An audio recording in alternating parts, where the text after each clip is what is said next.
Hi hello good morning friends. Today వచ్చి mutton biryani చూసారు కదండి. ముందుగాను మనం పెద్దది డబరా ఒకటి పెట్టేసుకున్నాం, ఎందుకంటే మా ఇంట్లో 8 మంది కాబట్టి డబరా పెట్టేసుకొని అది హీట్ ఎక్కిన తర్వాత ఓ 3 స్పూన్స్ ఆయిల్.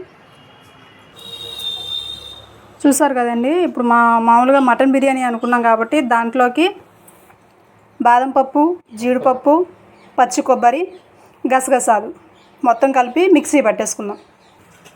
చూసారు కదండి, ఆయిల్ బాగా హీట్ ఎక్కిపోయింది. ఆయిల్ హీట్ ఎక్కిన తర్వాత బిర్యానీ మసాలాలు మొత్తం ఆల్రెడీ అన్నీ మీకు తెలిసినాయి కాబట్టి మొత్తం అన్నీ కలిపి వేసేసుకుందాం. చూసారు కదండి, బాగా ఫ్రై అయిపోయినాయి. అలాగే ఆనియన్స్ కూడా వేసేసుకుందాం. పెద్ద సైజు ఆనియన్స్ 2 తరుక్కున్న ఆనియన్స్ వేసేసుకుందాం. చూసారు కదండి, ఆనియన్స్ దోరగా ఫ్రై అయిపోయినాయి కదా. అలాగే పచ్చిమిర్చి కూడాను 4 పచ్చిమిర్చి నిలువుగా చీల్చి వేసేసుకుందాం. అలాగే పచ్చిమిర్చి వేసేసుకున్న తర్వాత అండి 2 స్పూన్స్ అల్లం వెల్లుల్లి పేస్ట్ కూడా వేసేసుకుందాం. చూసారు కదండి, అల్లం వెల్లుల్లి పేస్ట్ వేసి ఒకసారి తిప్పుకుందాం కదండి. తిప్పుకున్న తర్వాత అలాగే ముందుగానే మనం మటన్ మ్యాగ్నేట్ చేసి పెట్టేసుకున్నామండి. ఆ మ్యాగ్నేట్ చేసుకుని పెట్టుకున్న మటన్ కూడా ఇందులో వేసేసుకుందాం.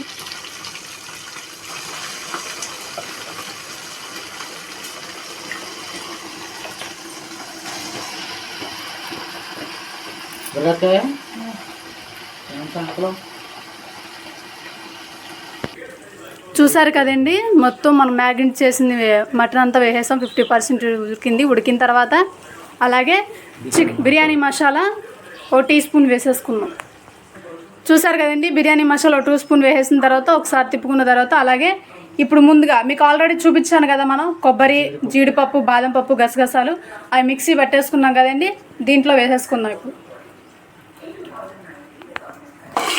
చూసారు కదండి, వేసేసుకున్నాం. వేసుకున్న తర్వాత ఒకసారి అటు ఇటు బాగా కలిపేసుకుందాం.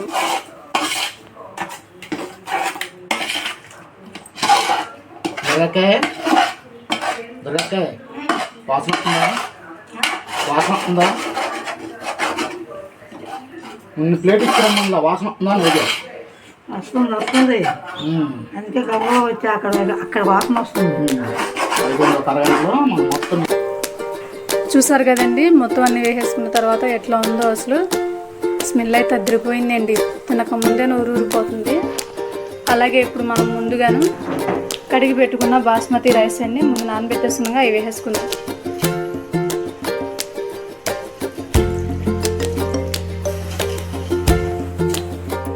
చూసారు కదండి, రైస్ వేసేసుకున్నాం. రైస్ వేసేసుకున్నాక అలాగే పుదీనా వేసేసుకున్నామండి. పుదీనా ఎంత కాదు, 1 కప్పు. కొత్తిమీర కూడా 1 కప్పు వేసేసుకున్నామండి.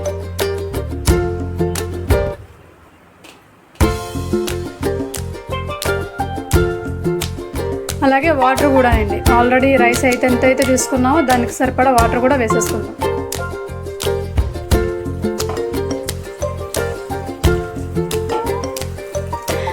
అలాగే రుచికి సరిపడా సాల్ట్ అండి. ఆల్రెడీ మనం మ్యాగ్నేట్ చేసిన కర్రీలో వేసుకుంటాం కాబట్టి దీంట్లో కూడా మీ టేస్ట్కి తగ్గట్టు వేసేసుకోండి. టేస్ట్ చూసి సాల్ట్ వేసేసుకున్నాం కదండి. సాల్ట్ వేసేసుకున్న తర్వాత ఒకసారి తిప్పి ఓ 15 మినిట్స్ మూత పెట్టి ఉడకనిద్దాం.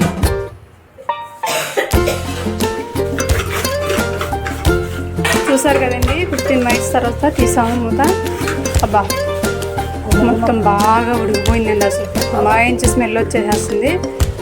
మామూలుగా కాదు అసలు. మటన్ ముక్క చూడండి పైకి వచ్చిందండి.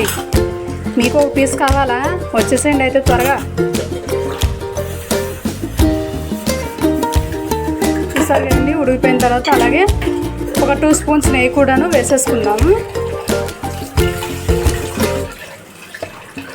నెయ్యి వేస్తే ఆ టేస్టే వేరే లెవెలే కదండి, అసలు మామూలుగా కాదు.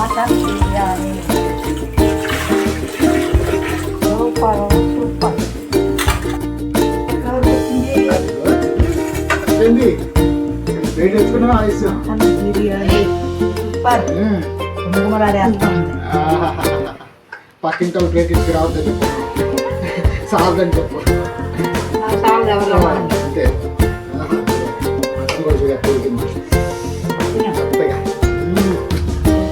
ఒక్కరు మెత్త ఉడికి బాగుంది. వేద్దాం. పెట్టద్దా నీ ప్రోగ్రామ్ తోటి వచ్చింది మాది ఇప్పుడు మొదలెడతాం.